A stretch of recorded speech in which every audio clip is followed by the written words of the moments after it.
हरपाल नाम के एक भक्त थे भगवान के, खूब भजन करते थे, खूब साध कथा सुनते थे, लेकिन वो ब्याह नहीं कर रहे थे। क्यों? उनकी इच्छा थी कि जैसा मैं भजन करता हूँ, जैसी मेरी भक्ति है, जैसा मेरा भाव ठाकुर जी के प्रति है, ऐसी कन्या मिले तो मैं ब्याह करूंगा, नहीं तो जीवन भर ऐसे ही रहूंगा। अभी उनके किसी रिश्तेदार ने आकर के बताया, बोले तेरे लायक कन्या मिल गई मुझको। कन्या ने शर्त रखी है, मैं उसी से ब्याह करूंगी जो रोज 1000 संतों को प्रसाद पवाता हूँ। हरपाल जी बोले अब तो मुहूर्त भी नहीं निकलवाना, कल ही ब्याह करवा दूंगे। ऐसी कन्या से तो मैं बिना मुहूर्त के ब्याह करूं, मुहूर्त निश्चित करूंगा, आप ब्याह हो। हरपाल जी रोज 1000 महात्माओं को प्रसाद पवाते। कमाई का कोई जरिया नहीं था, केवल दादा परदादाओं की पुश्त से जो उनके पुश्तैनी धन था उसी को ही खर्च करते जा रहे थे। 1 साल तक बढ़िया चला, 1.5 साल बढ़िया चला, लेकिन 1.5 साल बाद धीरे धीरे धन खत्म होने लगा। से धन खत्म होने लगा, हरपाल जी बड़ी चिंता में आ गए, क्या करें। पत्नी को नहीं बताते थे, क्यों? बोले इससे तो शर्त लगी, इसको क्यों बताऊं अपना दुख, इससे तो शर्त मेरी यही शर्त थी कि रोज 1000 संतों को भोजन कराना।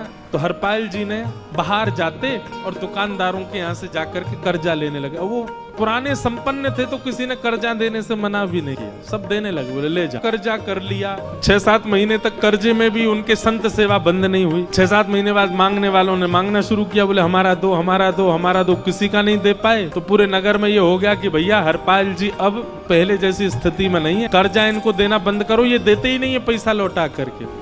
सब बिगड़ने लगा, धन नष्ट हो गया, इज्जत चली गई, लेकिन उनकी संत सेवा नहीं रुकी, रोज संत सेवा।